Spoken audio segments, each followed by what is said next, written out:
আমাদের জীবনে এমন অনেক কিছু ঘটে যায় যেটার উপর আমাদের কোনো হাত থাকে না, তো যেটার উপর আমার নিয়ন্ত্রণ নাই সেটা নিয়ে আমি উদ্বিগ্ন হয়ে লাভ আছে?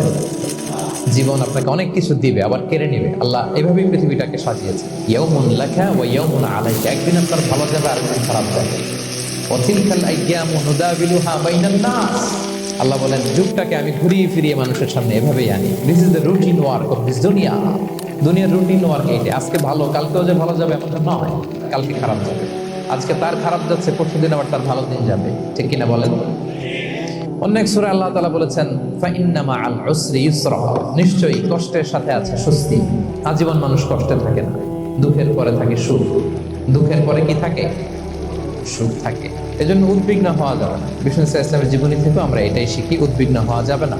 তিনি বলতেন ওয়া আলাম আন্নামা আসাবাকা লাম ইয়াকুন লিয়ুখতিআক ওয়া মা আখতাআকা লাম ইয়াকুন লিয়ুসিবাক রুফিআতিল আকলাম ওয়া জাফফাতিস সুহুফ। ওনার কাজিন আব্দুল্লাহকে ডেকে বললেন, আব্দুল্লাহ, যেটা তুমি পাওয়ার সেটা তুমিই পাবা, কোনোদিন মিস হবে না। এটা তোমার, যেটা তোমার হওয়ার কথা ছিল এটা তুমি পাবাই, এটা মিস হবে না। আর যেটা তোমার নাসিবে নাই, যেটা তুমি পাবা না, গোটা বিশ্বের সব ক্ষমতাকে হাতের মুঠোয় আনলেও সেটার দেখা তুমি পাবে না। তো এই জন্য উদ্বিগ্ন হয়ে লাভ আছে বলেন? না। আমরা আমাদের সর্বোচ্চ চেষ্টাটুকুন করব, তারপর ফলাফলের জন্য আমরা ভরসা রাখবো, নির্ভর করবো একজন সত্তার উপর। আওয়াজ করে বলুন তো, তিনি কে? আপনি যদি কোরআনকে জিজ্ঞেস করেন যে what is the Quranic formula of happy life, সুখে শান্তিতে থাকার জন্য কোরআনিক ফর্মুলাটা কি, কিভাবে আমরা সুখী সমৃদ্ধ জীবন পেতে পারি, কোরআন আপনাকে দুইটা জিনিসের কথা বলে। নাম্বার ওয়ান, ফেইথ, বিশ্বাস, আল্লাহর উপর অগাধ বিশ্বাস এবং আস্থা।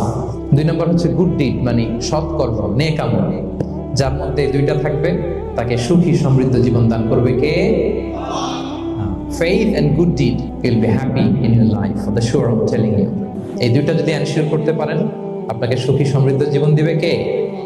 এবং এই আয়াতটি দিয়েই, হ্যাপি হওয়ার কোরআনিক ফর্মুলা দিয়ে আমি আজকের আলোচনা শুরু করেছি। আল্লাহ তাআলা সূরা নাহলের 97 নম্বর আয়াতে বলছেন, মান আমিলা সালিহাম মিন যাকারিন আও উনসা ওয়া হুয়া মুমিন ফালানুহইয়ান্নাহু হায়াতান তাইয়্যিবা ওয়া লানাজজিয়ান্নাহুম আজরাহুম বিআহসানি মা কানু ইয়ামালুন। বিশ্বাসী নারী কিংবা পুরুষ তারা যদি সৎকর্ম করে, তাদেরকে আমি সুখী সমৃদ্ধ জীবন দান করব। অর্থগুলো খেয়াল করে শুনেন। আল্লাহর কথায় কোনো ফাঁক ফোকর থাকে না, আল্লাহর কথায়, নবীর কথায় ফাঁক ফোকর থাকে না। আল্লাহ তাআলা বলছেন বিশ্বাসী নারী কিংবা পুরুষ তারা যদি নেক কাজ করে, সৎকর্ম সম্পাদন করে, তাহলে তাদেরকে আমি সুখী সমৃদ্ধ জীবন দান। তাহলে আমরা যদি আল্লাহ বিশ্বাস করি, আল্লাহর উপর বিশ্বাস আস্থা থাকে এবং সৎকর্ম সম্পাদন করি পৃথিবীতে, তাহলে আমরা সুখী এবং সমৃদ্ধ জীবন লাভে ধন্য হব প্রিয় ভাইরা। তবে একটা জিনিস আমাদের মাথায় রাখতে হবে আলোচনা শুরুতেই, সেটা হচ্ছে এই যে হ্যাপিনেস বা সুখ, এই পৃথিবীতে যে সুখ, happiness in this worldly life, in this দুনিয়া is in permanent, it's temporary.